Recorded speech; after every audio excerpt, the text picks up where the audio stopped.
भक्ति और मुक्ति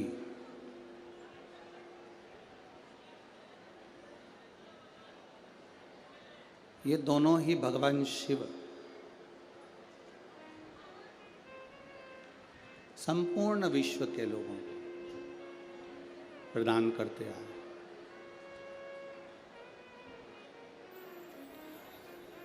भक्ति भी शिव देते हैं और मुक्ति भी शिव देते हैं। अगर कोई व्रत, कोई उपास आप कर रहे हैं, मान लो तीज का व्रत करा, महालक्ष्मी का व्रत करा, चतुर्थी का व्रत करा, नवरात्रे का व्रत किया,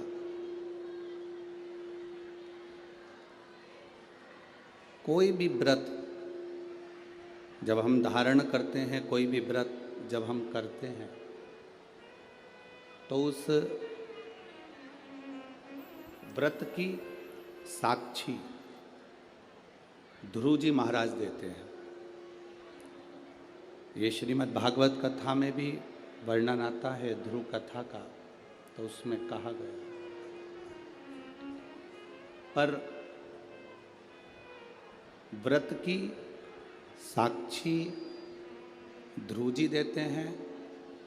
शिव महापुराण की कथा कहती है कि साक्षी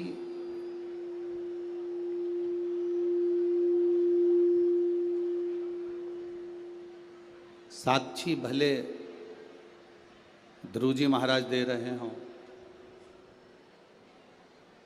पर व्रत करने का जो बल है, व्रत करने का जो आनंद है, व्रत करने की जो शक्ति है, शिव महापुराण की कथा कहती है वो शक्ति व्रत की साक्षी ध्रुव जी देते हैं। पर व्रत करने का जो बल है, व्रत करने की जो शक्ति है, व्रत करने की जो ताकत है, वो कोई दूसरा नहीं देता। व्रत करने की ताकत, शक्ति, बल मेरा देवाधिदेव महादेव प्रदान करता है, मेरा शिव देता है।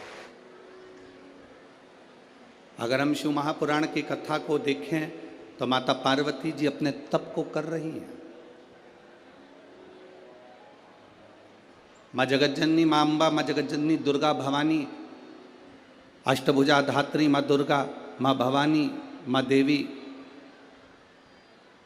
अगर शिव जी को प्राप्त करने के लिए कोई व्रत कर रही हैं, शंकर भगवान को प्राप्त करने के लिए कोई साधना कर रही हैं, भगवान को पाने के लिए कोई उपास कर रही हैं, यहाँ तक शिव महापुराण की कथा कहती है कि उन्होंने भोजन त्याग दिया था, जल त्याग दिया था, फल त्याग दिया था।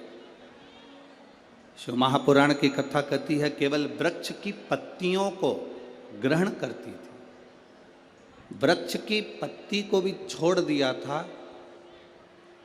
दुर्वा का एक छोटा सा अंश मां जगज्जननी माता पार्वती ग्रहण कर रही थी,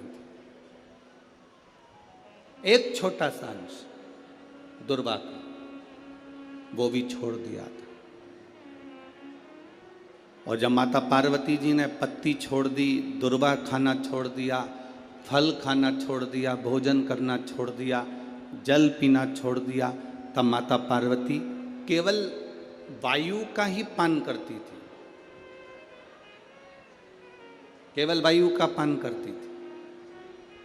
समय ऐसा आया कि माता पार्वती जी ने वायु का पान भी नासिका की एक स्वर से करना प्रारंभ किया। धीरे धीरे माता पार्वती जी ने वायु को भी अपने अंदर रोक लिया। तब देवाधिदेव महादेव पार्वती जी के सम्मुख में प्रकट हुए और शिवजी ने पार्वती को वर प्रदान किया। शंकर जी कहते हैं, सुनो पार्वती, तुमने मेरी आराधना करी है, तुमने मेरी साधना करी है, मेरी साधना इतनी बलवान तुमने करी है कि तुम्हारी शक्ति प्रबल हो गई।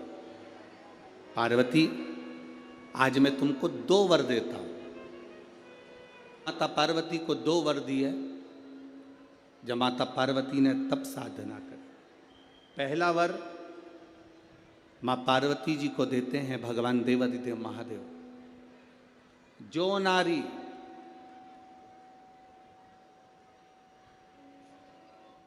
जो पुरुष, कोई बेटी कोई बेटा, जो नारी जो पुरुष, संत साधु महात्मा सन्यासी त्यागी बैरागी, कोई बालक कोई बुजुर्ग, जब भी किसी व्रत को धारण करेगा, कोई भी व्रत हमने अपनी जिंदगी में उठा लिया, कोई व्रत धारण करेगा तो शंकर भगवान कहते हैं उस व्रत को पूर्ण करने की शक्ति बल पार्वती तुम और मैं, शिव और शक्ति दोनों प्रदान करेंगे। जब आपको आड़ा टेढ़ा कहने वाले बढ़े, जब वो बढ़ेंगे तब समझना कि अब आप दुनिया के लोगों की चर्चा में हो, मतलब आप उन्नति की एक सीढ़ी ऊपर चढ़ चुके हो, आप आगे बढ़ चुके हो, आप उन्नति की ओर अग्रण्य हो रहे हो।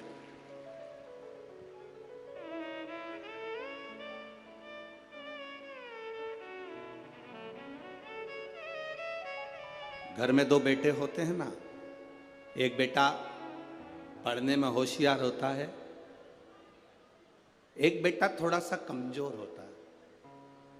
जो बेटा पढ़ने में होशियार है तो माँ उस पर हमेशा कहती है अपने एक बेटे से देख ले वो तेरे भाई को कितना पढ़ता है, कितनी अच्छी पढ़ाई कर रहा है, कितनी उन्नति की सीढ़ी पर चढ़ रहा है।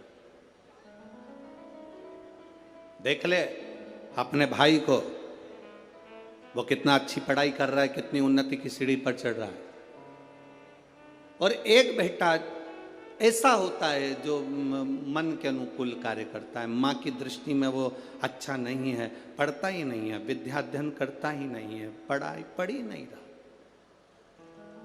पर कभी कभी जिंदगी में ऐसा फेरबदल हो जाता है जिसने बहुत बहुत बहुत पढ़ाई करी, विद्या अध्ययन करा, पर वो अपने संस्कारों से विहीन होता चले गए। वो मम्मी का आदर नहीं कर पाया, अपनी आई का आदर नहीं कर पाया, भाऊ का आदर नहीं कर पाया, अपने माता पिता का सम्मान नहीं कर पाया। एक कमजोर लड़का जो भले पढ़ा नहीं, जो विद्वत्ता की सीढ़ी पर चढ़ा नहीं, जिसको माता पिता हमेशा ऐसा कमजोर ही समझते रहे, वो बच्चा भले कितना भी दुख की घड़ी आ गई पर अपने माँ बाप को कभी धक्का देकर नहीं निकाला। उसने अपने पास अपने माँ बाप को, अपने माता पिता को अपने नजदीक में रखा।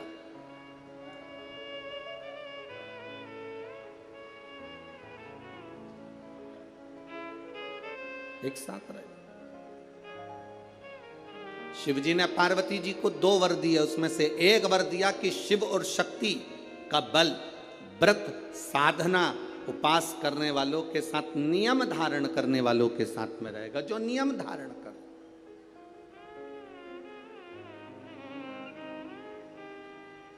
आप किसी संकल्प को उठाइए, वो संकल्प आपका परमात्मा पूरा जरूर करेगा। आपका बल, आपने सोच लिया कि मुझे ये पद पाना है, आपने सोच लिया मुझे इंजीनियर बनना है, आपने सोच लिया मुझे डॉक्टर बनना है, आपने विचार कर लिया कि मुझे कमिश्नर बनना है, आपने विचार कर लिया मुझे कलेक्टर बनना है, मुझे एसपी बनना है, मुझे टीआई, जो आप बनना चाहते हो, जो आप सीए बनना चाहते हो, जो आप बनना चाहते हो, उसका बल आपके भीतर स्वयं शिव देते हैं। शंकर देते क्या है? बल प्रदान करते हैं।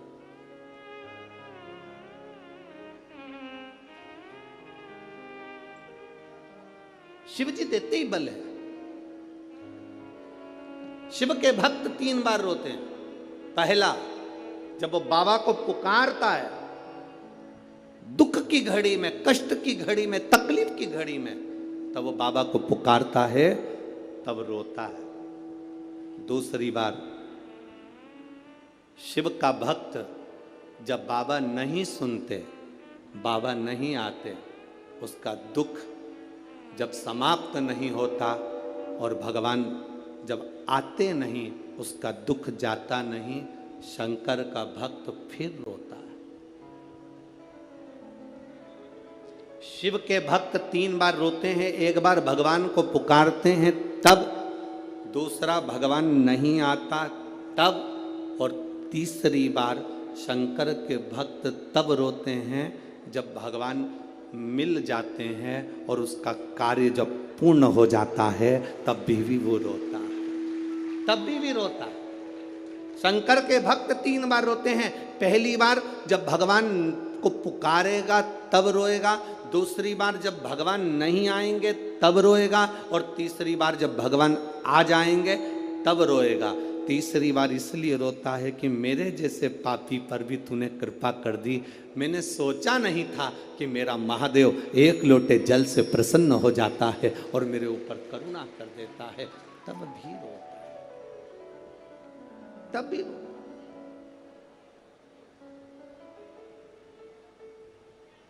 बस आपका भगवान देव अधिदेव महादेव शिव कहते हैं। पार्वती जी को दूसरा वर देव अधिदेव महादेव दिया। एक वर दिया व्रत, नियम, साधना, तपस्या, तप करने वालों को शिव और शक्ति बल देते। दूसरा वर देवादिदेव महादेव माता पार्वती जी को दे। पार्वती, और देखो बिना बल के, बिना अगर कोई तप साधना अगर कोई करे और भगवान शिव की कृपा ना हो, माता रानी की, स्वयं माता पार्वती की दया ना हो, तो कोई व्रत किसी का सफल नहीं होता।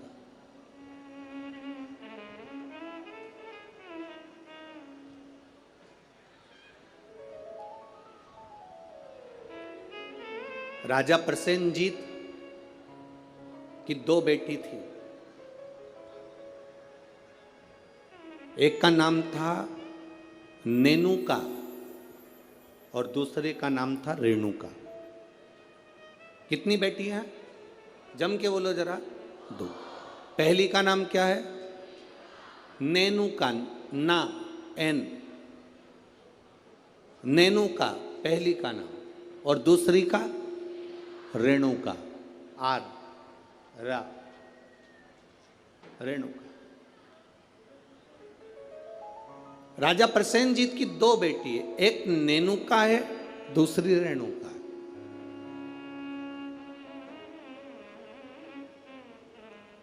नागपुर में भी कहीं ना कहीं रेणुका माता का मंदिर होगा, है?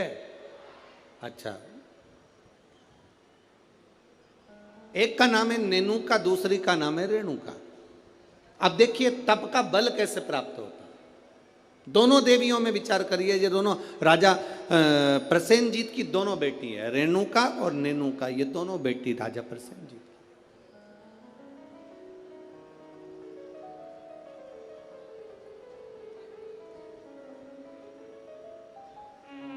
प्रथम नेनुका का जन्म हुआ, और नैनुका का जब जन्म हुआ तब नैनुका उस जन्म को पाने के बाद में अपने राजसी कार्य में अपने पिता के साथ में रहने लगी, कार्य करने लगी। दूसरे नंबर पर आई है रेणुका। रेणुका का जब से जन्म हुआ, जब से रेणुका जन्मी, उस दिन से उसने केवल अपनी मां रेणु से एक बात सीख ली कि जो कुछ मिलेगा वो अपने कर्म से मिलेगा, जो कुछ मिलेगा वो अपनी मेहनत से मिलेगा। इसलिए मत बुरे कर्म कर बंदे वरना पछताएगा, भगवान की आंखों से तू बच नहीं पाएगा, बच नहीं पाएगा। हम जिस कर्म को करें तत्व की प्राप्ति। महाराज औघड़ी है शब्द। दो बेटियां हैं राजा की, प्रसेनजीत की दो बेटी, एक नेनुका है तो दूसरी रेणुका। नेनुका अपने राज परिवार में, अपने राजघराने में सुख से आनंद से रह रही है, आनंद से रह रही है। और रेणुका जिसके अंदर भाव शुद्ध है, जिसके अंदर भाव की शुद्धता, जिसके अंदर आनंद की शुद्धता, वो रेणुका है। दोनों में भाव की शुद्धता। नेनुका राजघराने का आनंद ले रही है, नेनुका राजघराने का सुख पा रही है, और रेणुका राजघराने में रहने के बाद भी अपनी मां रेणु के पद चिन्हों पर चलकर भगवान देवाधिदेव महादेव की अविरल भक्ति में लीन है। अविरल भक्ति,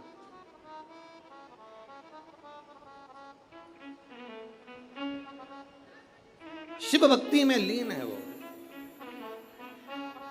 समय जाता जाता है, शिव कथा कहती है, भगवान देवाधिदेव महादेव का चरित्र कहता, शिव महापुराण की कथा कहती है। एक दिन राजा प्रसेनजीत ने अपनी दोनों बेटियों को बुलाया, और दोनों बेटियां जब धीरे धीरे बड़ी हो गई, बड़ी होने के बाद अपनी बेटियों से पूछा, बताओ बेटियों, तुम्हारा भरण पोषण करने वाला कौन है? तुम्हारी भंडार भरने वाला, तुम्हारा भरण पोषण करने वाला, तुमको रखने वाला, संभालने वाला कौन है? बोलो। नेनुका ने कहा, पिताजी, मेरे जीवन का भरण पोषण आप कर रहे हो, मेरे जीवन को चलाने वाले आप हो, भरण पोषण करने वाले आप हो। अब राजा प्रसेनजीत ने अपनी बेटी रेणुका से पूछा, रेणुका तू बता कि ये भरण पोषण तेरा कौन कर रहा है? रेणुका कहती है, पिताजी ये तो सब जो कर रहे हैं वो भोलेनाथ कर रहे हैं, जो लिखा ललाट पर वो मिल रहा है, जो लिखा, जो ललाट पर लिख दिया वो मुझे मिल रहा। दुख लिखा, सुख लिखा, अच्छा लिखा, बुरा लिखा, जो उसने लिखा वो मुझे मिल रहा। जो लिखा ललाट पर वो मुझे मिला। रेणुका कहती है, मेरे पिता नहीं, ये तो भोलेनाथ ने जो जीवन दिया है वो चल रहा। विचार कर लिया पिताजी ने, दोनों बेटी की शादी करना है। एक बेटी के हृदय में शिव समाया हुआ है, एक बेटी के हृदय में ज्ञान समाया हुआ है, वैराग्य त्याग संत का भाव समाया हुआ है, और दूसरी बेटी के हृदय में जानती है कि मेरे पिता संचालन कर रहे हैं, तो इसको कोई राजसी राजा ही इसको परणाएगा, इस बेटी का विवाह किसी राजा के साथ करूंगा, इस बेटी का विवाह मैं राजा के साथ करूंगा।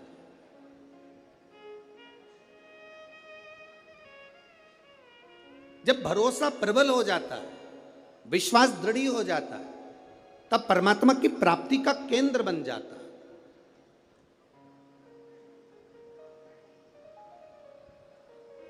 अब बेटियां किसको बिहा दी जाए, बेटी किसको दे दी जाए? कर्म का फल देखिए। जो भगवान देवाधिदेव महादेव ने माता पार्वती को कहा था कि जो मेहनत करता है, पार्वती जो संकल्प ले लेता है, जो नियम ले लेता है, जो व्रत करता है, उसके व्रत का फल हम स्वयं देते हैं। दो वचन दिए थे माता पार्वती जी को भगवान शिव ने, एक शिव और शक्ति का बल देना, और दूसरा वचन देवाधिदेव महादेव ने माता पार्वती को दूसरा वचन, दूसरा वर दिया था, पार्वती सुन, संसार में रहने वाली नारी, पुरुष, बच्चे, बूढ़े, इस मृत्यु लोक में जो रह रहा है, संसार में अगर उसके जीवन में कभी दुख की एक घड़ी भी आई है तो उसके कर्म से आई है। उसने जो पूर्व में कर्म किया होगा उसके अनुसार उसको एक दुख की घड़ी में भोगना पड़ा है, पर उस दुख की घड़ी में पार्वती अगर उसने भूलवश भी मुझे याद किया, शंकर कहते हैं मैं उसी क्षण उसके दुख को मिटाने के लिए संसार सागर में पहुंच जाऊंगा। मैं वचन देता हूं। ये माता पार्वती जी को शिव जी ने 2 वचन दिए। पार्वती एक, शिव और शक्ति का बल व्रत उपास साधना तप करने वाले को मिलता है। नवरात्र का व्रत करने वाले कई लोग नंगे पैर चलते हैं, कई लोग एक समय दूध लेते हैं, कोई कहता है कि मैं लौंग पर व्रत करता हूं, कोई अपने शरीर पर जवारे वो लेता है, कोई कुछ नियम धारण करता है, कोई कुछ नियम धारण करता है। सारे नियम व्रत साधना तप जितने लोग करते हैं, घबराने की जरूरत नहीं। ये बल तुम्हें जो देता है वो शिव देते हैं, वो भगवान शंकर शक्ति के साथ देते हैं। और ध्यान देना, दुख की घड़ी में अगर तुम्हारे कर्म के अनुसार तुम्हें दुख भोगना पड़ रहा है तो उस दुख में भी घबराना नहीं। अगर दुख परमात्मा ने दिया है तो वो उस दुख को समाप्त करने का बल भी आपको प्रदान करता है। वो शिव तत्व है, वो घड़ी है। महाराज राजा प्रसेन ने विचार कर लिया, दोनों बेटी का विवाह करना है। नेनुका का विवाह करूंगा किसी राजा के साथ और रेणुका का विवाह करूंगा किसी ऋषि के साथ। नेनुका सहस्त्रार्जुन को दी गई, जिसकी हजारों भुजाएं थी, खूब राजसी ठाठ था, खूब बल था। नेनुका सहस्त्रार्जुन को दी गई, जितने रावण को भी अपने काबू में कर रखा था। ढेर बल था सहस्त्रार्जुन के पास में, ढेर संपदा थी सहस्त्रार्जुन के पास में। बड़ा प्रबल बड़ा वीर राजा था सहस्त्रार्जुन, बड़े प्रबल थे सहस्त्रार्जुन। सहस्त्रार्जुन साधारण नहीं थे, बड़े प्रबल बड़े वीर। जो रावण को भी अपने कब्जे में रखता हो वो साधारण नहीं हो सकता है।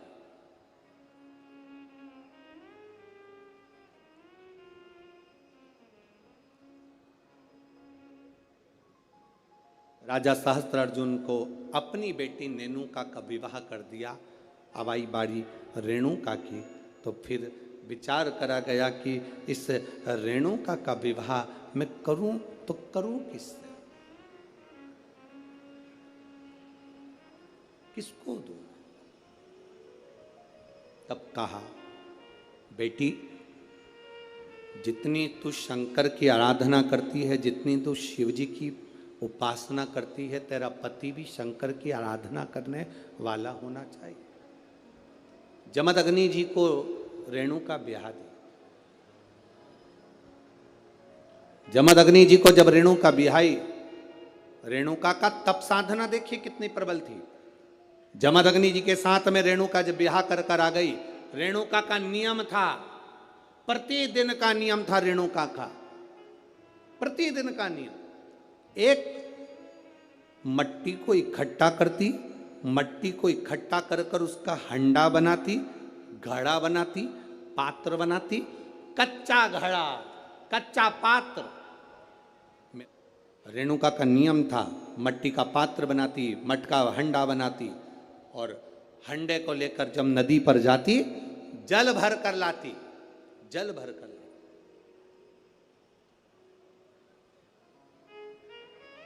और वो जल अपने पति को देती, जमदग्नि जी को जल देती। जमदग्नि जी भगवान शिव को समर्पित करते। ओम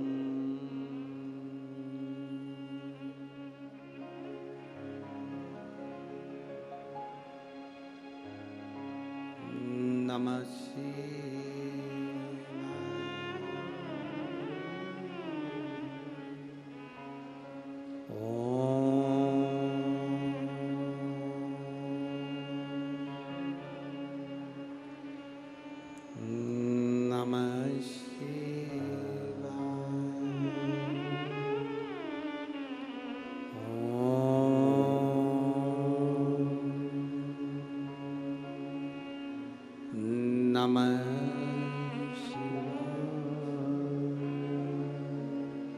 घड़ा लाई, जमदग्नि जी को दिया जमदग्नि जी ने शिव जी को समर्पित किया।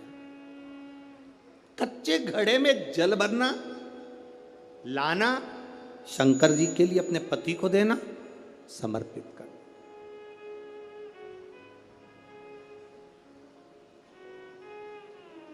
सबसे कठिन काम, कच्चे घड़े में जल भरकर लाकर पति को देना और जल समर्पित करना।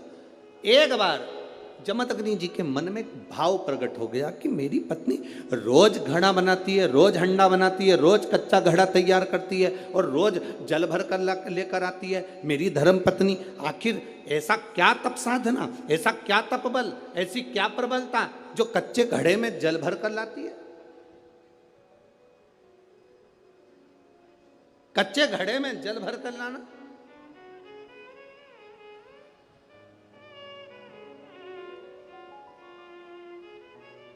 मेरी जीजियों, एक बात अपने जीवन में उतार कर रखना, कभी जिंदगी में अगर कभी ऐसा योग लगे, कभी तुम्हारे जीवन में कभी ऐसा लगे, अब तो थोड़ी शरद चालू हो गई, ठंडक चालू हो गई, तो मट्टी के पात्र का जल से शिव का अभिषेक कभी तो नहीं हो सकता, पर बैसाख महीने में, ज्येष्ठा महीने में कभी मौका लगे अपने जीवन में और तुम्हें लगे कि मेरे जीवन में दुख समाप्त ही नहीं हो रहा, मेरे दुख जा ही नहीं रहा, तो 5 बेलपत्र,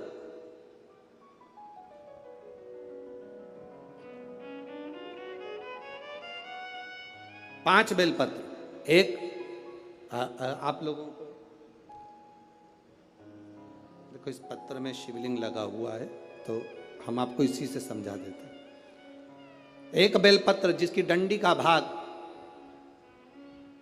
जल जहां से बहकर बाहर निकल रहा है, अशोक सुंदरी का स्थान देखा है ना सब लोगों ने, बस उसी स्थान पर पहली बेलपत्र।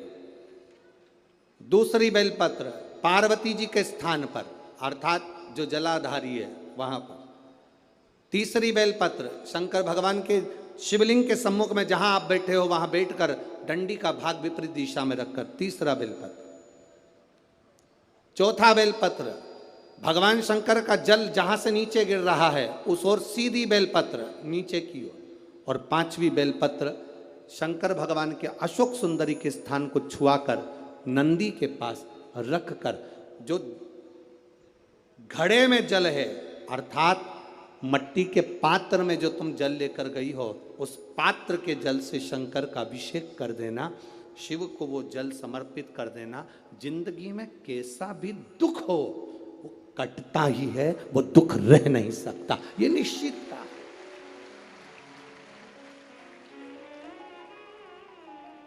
कभी कभी आप लोगों ने नागपुर में ऐसा दर्शन करा कि नहीं करा हमें नहीं मालूम, नागपुर की लीला तो हम नहीं जानते, पर हमारे उधर आज भी होता है। जब बैसाख का महीना आता है, ज्येष्ठा महीना आता है, गर्मी का समय आता है, तो शिव जी के ऊपर ऐसा ऐसा तिकोना लोहे का कुछ एंगल बनाकर उसके ऊपर मिट्टी का हंडा रख देते हैं। अब यहाँ नागपुर में आप लोगों ने दर्शन करे ना करे वो हमें नहीं मालूम, पर अभी तक चांदी का लगता था, अभी तक सोने का लगता, पीतल का लगता, तांबे का लगता, पर जैसे ही बैसाख का महीना आया, जैसे ही ज्येष्ठा महीना आया, वैसे ही मिट्टी का पात्र रख दिया जाता, उसमें से बूंद बूंद पानी शिव जी को समर्पित।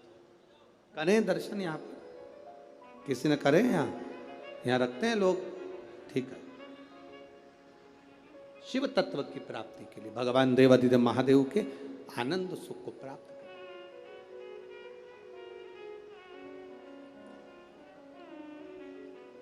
जल, अग्नि, आकाश, वायु, पृथ्वी, 5 तत्व भगवान शंकर के ये 5 मुख है। इसलिए आरती में भी हम लोग कहते हैं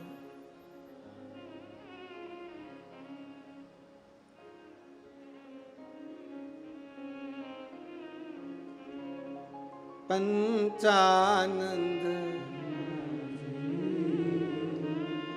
भोले पंचानन हंसासन गरुड़ासन, हंसासन गरुड़ासन, वृषवाहन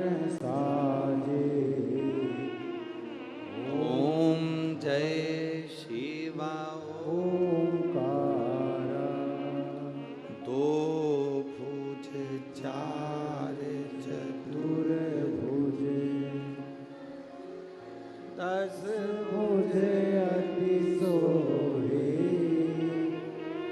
बोले दस मुझे अति सोहे। अब पांच मुख पंचानंद शिव है। जल, वायु, आकाश, अग्नि, पृथ्वी, ये पंच तत्व शंकर के पांच मुख में विराजमान। पांच मुख। शिव की पंचायत में पांच देवता हैं। कितने देव हैं? पांच। पहला देवाधिदेव महादेव, दूसरा गणेश जी महाराज, तीसरा भगवान नारायण, चौथा सूर्य नारायण भगवान, और पांचवा नंबर पर है मां दुर्गा भवानी अष्टभुजा धात्री मां देवी मां दुर्गा। ये पांच शिव पंचायत में पांच देवता। फिर से बोलिए, पंचायत में पांच देव कौन से होते हैं? पहला शिव जी, दूसरा गणेश जी, तीसरा भगवान विष्णु, चौथा भगवान सूर्य नारायण, और पांचवे मां दुर्गा भवानी। ये पांच शंकर की पंचायत के देवता हैं। शिव पंचायत में ये पांच रहते हैं।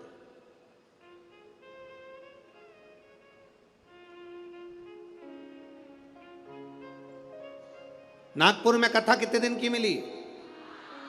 5 दिन की। सावन में जब 5 सोमवार पड़े तो समझ लेना शंकर भगवान की बड़ी कृपा होने वाली है। 5 सोमवार मिल गए सावन के महीने में, मतलब शिव जो श्रावण के महीने में 1 लोटा जल चढ़ाने वाले हैं उनकी मनोकामना पूर्ण होती ही है। पंचानंद स्वरूप में 5 दिन में 5 स्वरूप में पंचायत में पंचानंद पंच भौतिकता का आनंद रखने वाले शिव तत्व की प्राप्ति का सुख है शिव महापुराण। मिट्टी के पात्र का जल हम देवाधिदेव महादेव को जब समर्पित करते हैं तो उसका फल खाली नहीं जाता, खाली नहीं जाता।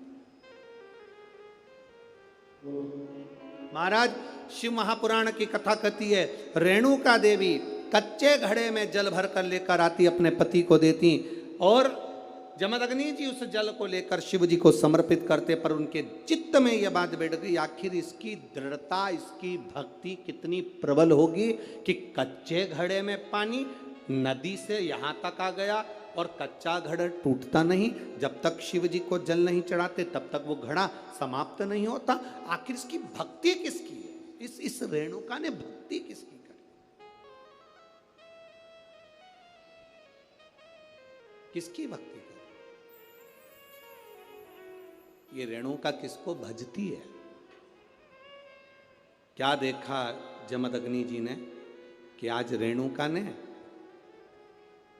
मट्टी का जो घड़ा बना रही है, जमदग्नि जी क्या देख रहे हैं कि मट्टी के घड़े को बनाकर पास में पार्थिव शिवलिंग का निर्माण कर रही है। एक शिवलिंग का निर्माण कर रही है, पार्थिव शिवलिंग।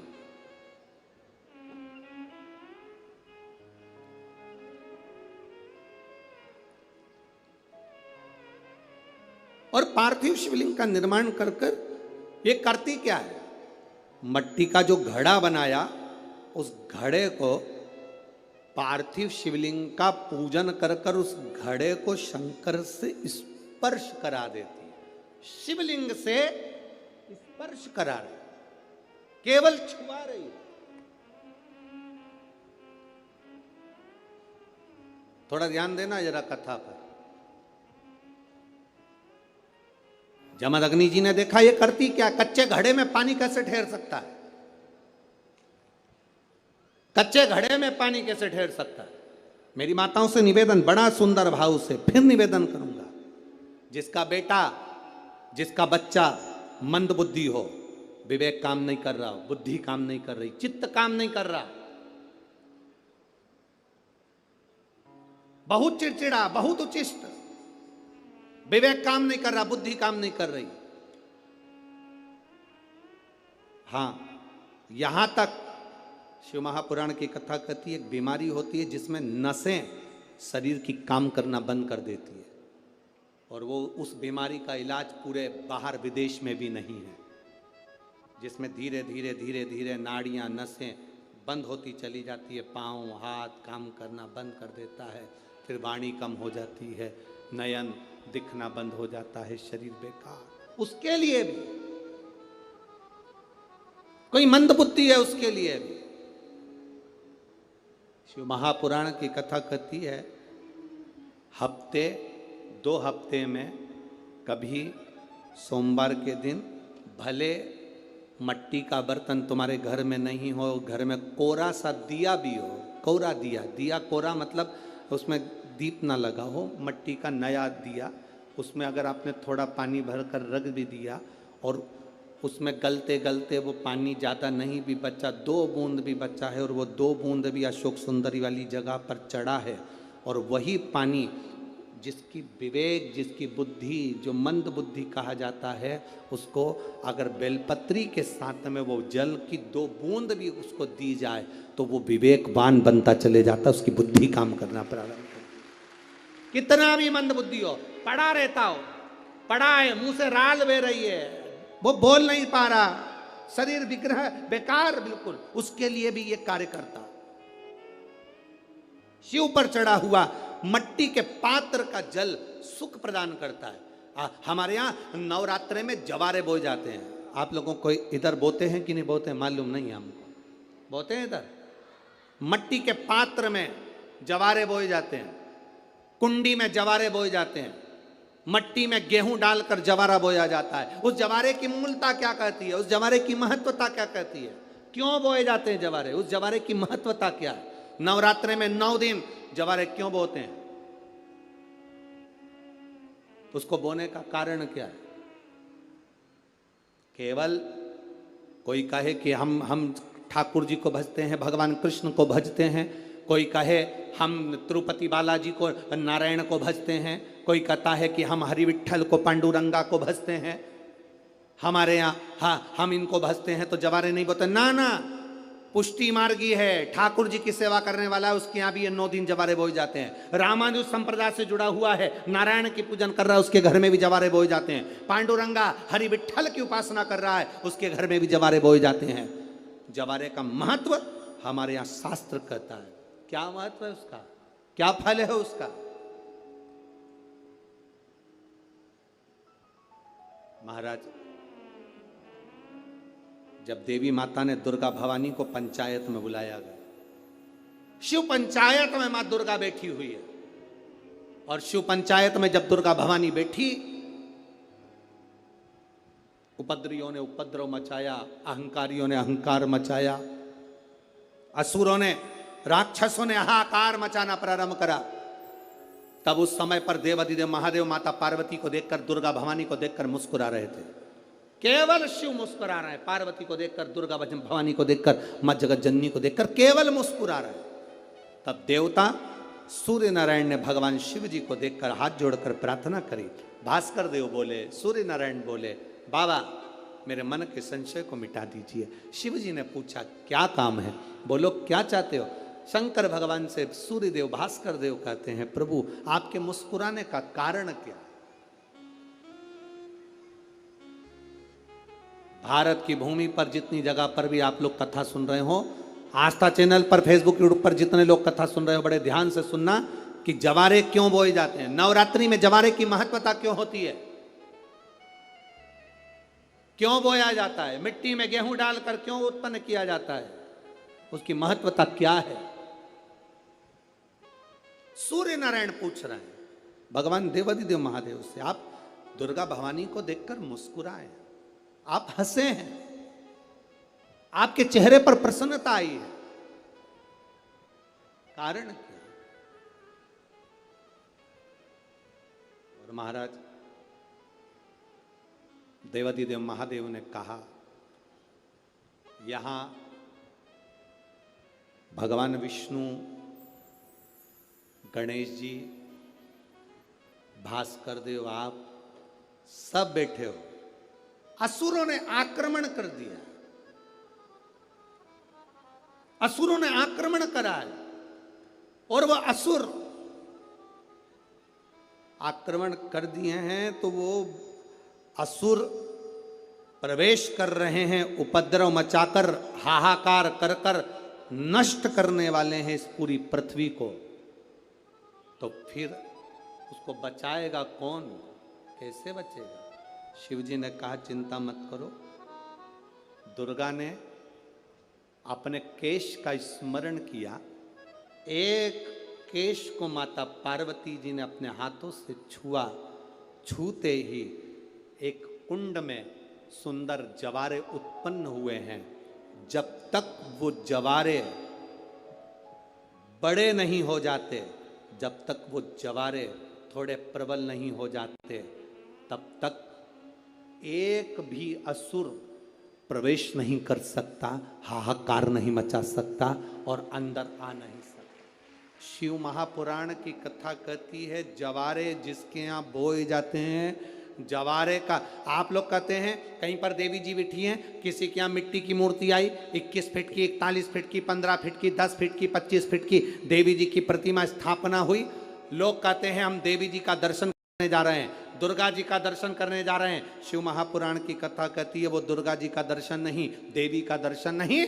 नवरात्रे में जहां जवारे बोए जाते हैं वहां मात्र आप पांव रखते हैं तो अपने घर में से क्लेश दूर हट जाता है, अहंकार दूर हट जाता है, अभिमतता दूर हट जाती है, तकलीफें दूर हट जाती है।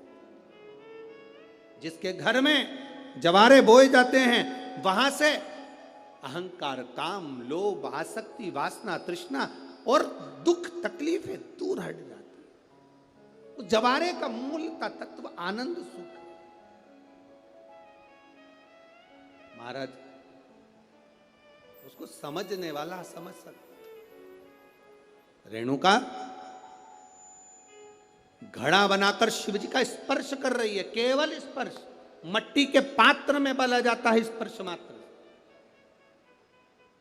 सहज नहीं है। शिव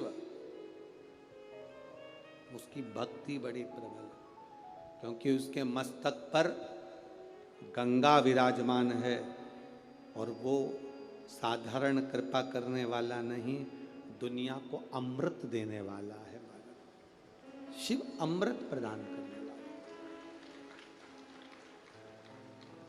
और कितनी सुंदर है मां तेरी नगरी, भोले पैदल चले आ रहे हैं, कितनी सुंदर है मां तेरी नगरी, भोले पैदल चले आ रहे हैं, उनके मस्तक पे गंगा विराजे, उनके मस्तक पे गंगा विराजे, गंगा बहाते चले आ रहे हैं, उसके सिर पर गंगा, और वो गंगा की बौछार करता है, वो गंगा बरसा देता है, वो गंगा बहा देता है। वो शिव तत्व है।